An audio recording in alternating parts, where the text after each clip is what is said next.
جماعة تيك توك نزل درع جديد بتاع ال5 مليون، فتعالوا نزور منه نسخة طبق الأصل لحد ما اوصل ل5 مليون بجد وحقيقي. وأول حاجة اتفرجت على صور كتير للدروع ولقيت درع المليون بتاعي وأنا بدور، وكل ما أعمل نسخة من أي درع بوصل بعدها للدرع الأصلي، فياريت تعملوا لي فولو لايك يمكن أوصل المرة دي كمان. وأحسن حاجة إن الدروع كلها نفس الشكل، فهستخدم درع المليون بتاعي علشان أعمل منه قالب سيليكون وأقدر أعمل منه نسخ كتير، وهعمل برضو نسخة هدية لواحد منكم من كومنتات الفيديو ده. وأول حاجة غسلت الدرع ونضفته كويس وقصيت قطع كرتون علشان أعمل البوكس اللي هصب فيه، وعزلته بشمع من كل حتة، ولزقت الدرع من تحت علشان اثبته كويس، وجبت سيليكون رابر وجهزته علشان اعمل قالب بنفس شكل وتفاصيل الدرع الاصلي. والمفروض اني عملت قوالب كتير وما بيحصلش حاجه، بس على حظي في القالب ده لما جيت افكه لقيت الهبل ده، وبجد فضلت واقف ساعه من الصدمه مش فاهم ليه حصل كده. فكيت القالب وطلع مظبوط جدا، بس شوفوا لي حل بقى في الدرع الاصلي علشان عايز اعيط. والطريقه دي ممكن تستخدمها علشان تعمل قالب لاي شكل انت عايزه بكل تفاصيله، فهتنفع مع حاجات كتير جدا. والدرع اللي فات صبته بوليستر وريزن، لكن الدرع ده هجرب اصب بكونكريت، وبدل ما استخدم المصلب بتاعه هحط ريزن. والطريقه دي بتطلع صبه قويه جدا وبكميات كبيره، فتعالوا نجربها ونشوف النتيجه. وعلشان اعملها صبيت ريزن وحطيت المصلب بتاعه في كوبايه الاول بالنسب اللي مكتوبه كاني بعمل ريزن عادي، وعملته كوبايتين كل واحده 500 جرام، وبعدها صبيتهم في حاجه اكبر وبدات ازود الكونكريت شويه، وبعدها اقلب وازود تاني، وكده استخدمت تقريبا كيلو ريزن ومعاه كيلو كونكريت لحد ما وصلت للقوام اللي انا عايزه، ودقتها طلعت مظبوطه جدا. صبيتها ووزعتها في القالب كله وطلعت الهواء منها بالتورش. واكبر عيب في الطريقه دي انها بتجمع هواء كتير جواها، فممكن بعد كده تزود الريزن اكتر من الكونكريت علشان تظبط اكتر، وكده الكميه مش كفايه، فعملت كوبايه ريزن ولونته سيلفر، وكده كده لسه هيترش بعد ما يخلص. صبيته علشان اعمل اخر طبقه واوصل لنفس حجم الدرع الحقيقي، وسبته شهرين ينشف خالص. وعلى الفوتوشوب عدلت رقم 1 لرقم 5 في الديزاين اللي كنت عامله، وعلى قد ما هو رقم 1 هيتغير بس محتاج وقت ومجهود كبير قوي، وخصوصا في المحتوى ده، فساعدوني اوصل اسرع.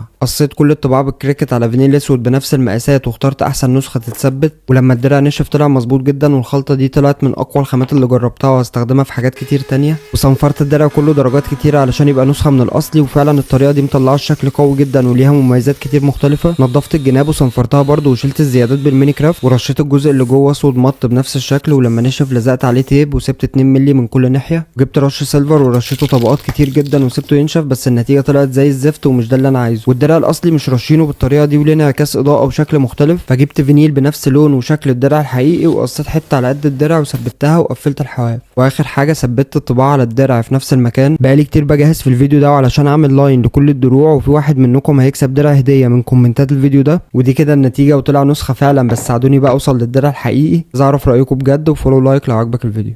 ولو وصلت لحد هنا شكرا جدا، وعايز اعرف رايكم اعمل محتوى اطول بس احط موسيقى في الخلفيه، ولا خليني بنفس شكل فيديوهاتي واعمل فيديوهات تعليميه، ولا افضل بنفس الشكل وخلاص. عايز اعرف رايكم بجد.